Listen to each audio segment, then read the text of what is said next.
Dopo aver vinto l'incontro di domenica, la Reale Mutua Fenera Chieri bissa il successo contro la Savino del Bene e vince 2-3 in rimonta, blinda il quarto posto dal tentativo di controsorpasso in classifica da parte di Scandicci e con l'11° successo in campionato, il secondo al tie break, si porta a quota 34 punti in classifica. Il recupero dell'11ª gara d'andata ha segnato inoltre il secondo storico successo di Chieri contro Scandicci e confermato le qualità di una squadra che ormai non è più una sorpresa di questa Serie 1.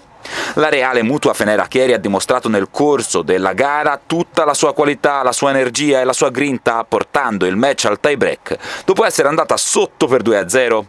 La Savino del Bene è infatti orfana di Vasileva, che non poteva disputare la gara essendo la sfida un match del girone d'andata, quando ancora la bulgara vestiva la maglia di Casalmaggiore, era passata in vantaggio vincendo il primo set per 25-22. Nel secondo set la Savino del Bene ha dimostrato la sua voglia di vendicare la sconfitta di domenica e in rimonta si è aggiudicata il set ai vantaggi sul 27-25. Nel terzo set è arrivata la reazione di una Chieri che ha condotto nel risultato fino all'imposizione per 20-25, arrivata nonostante per la Savino del Bene si sia rivista in campo una Stisiak che aveva saltato le ultime sfide per infortunio.